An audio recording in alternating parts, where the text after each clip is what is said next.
Chapter 34. Jessica, I had a dream last night that could only be described as blackness. As I walked to the kitchen to get a drink, a sinking feeling of dread settled into my bones. I don't know why, but a deep sense of self-hatred had been invading my mind for months. It was as if a black hole had opened in the center of my chest, slowly eating me from the inside out. The lights in the kitchen began to flicker.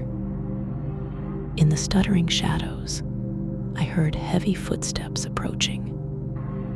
The air turned ice cold, and my heartbeat slowed to a crawl. I didn't want to close the fridge door.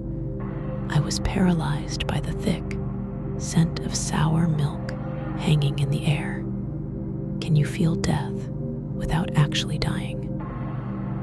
I thought as I felt a massive hand press against the fridge door. The sheer power behind that gentle push made me feel utterly helpless. I turned around. Standing there was a man in a blood-stained apron, smiling. His body would illuminate and then vanish with each rapid-fire pulse of the flickering lights. His arms were massive and scarred, stained with old blood. His chest and back were thick with dense muscle, and his frame was wider than my entire waist. His milk-white eyes gave him a demonic aspect, contrasting with teeth that bled along the gums. A deep scar carved a path down his right cheek, and his hair was cut in a harsh military style. I stood frozen, watching this blood-stained man laugh at my suffering. "Come to the basement," he yelled in a low, guttural rasp. I wanted to run, but my legs were rooted to the floor. My pulse was nothing more than a faint thump.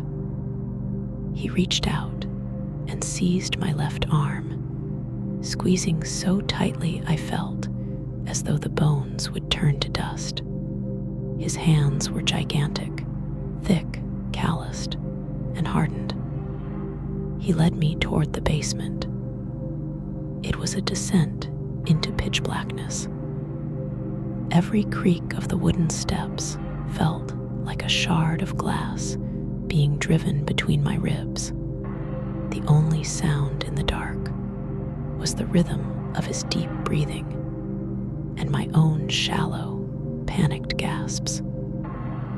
He threw me down onto a filthy, yellowish mattress and began to rip at my clothes.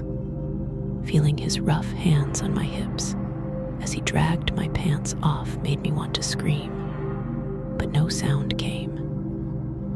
I had never felt so vulnerable. He gripped me painfully, and I pressed my hands over my mouth to stifle my sobs.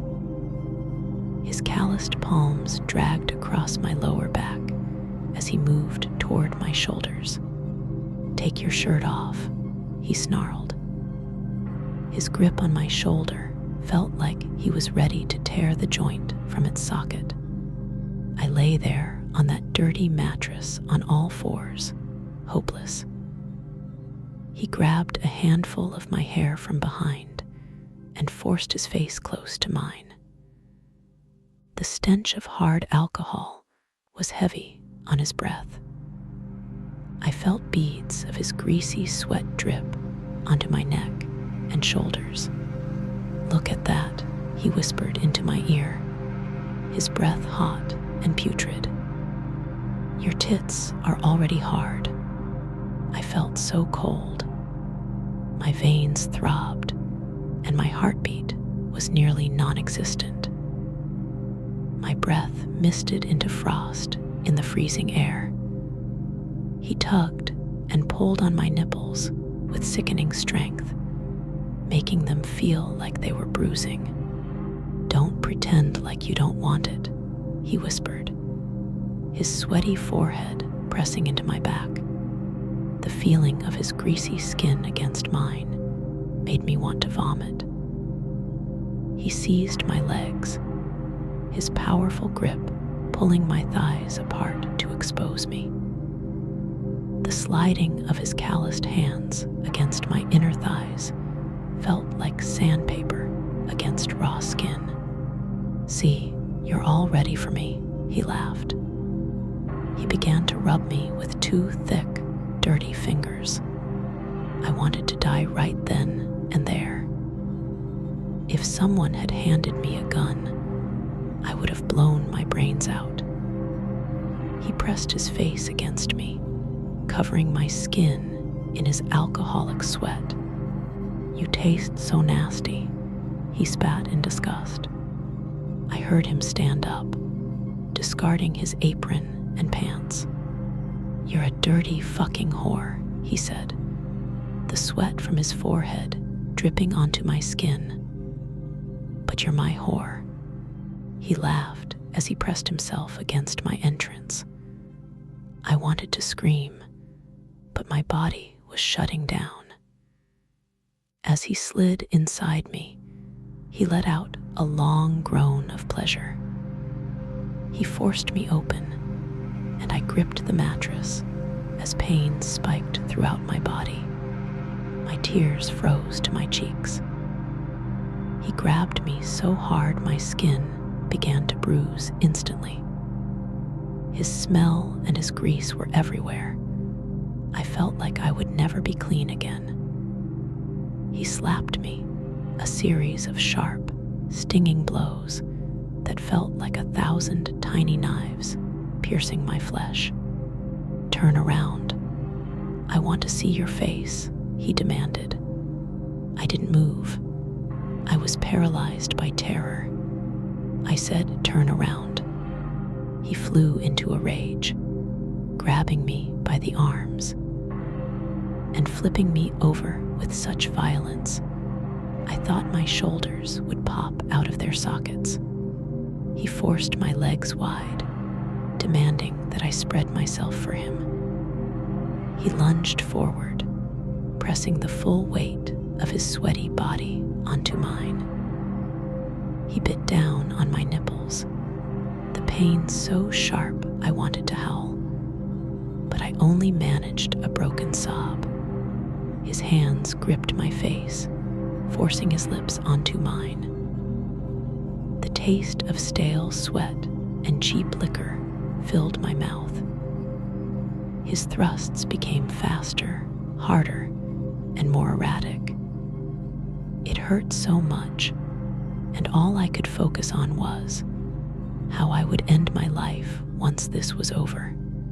His breathing grew shorter and faster, his stench intensifying. Then, with a loud sigh, he collapsed his massive frame onto me, suffocating me with his weight. "I'm going to have you again," he said, seizing my face with one hand and forcing me to look at him. The crazed look on his face and those blank white eyes were the most horrific things I had ever seen. "Don't worry," he whispered into my ear, his greasy sweat slick on my skin.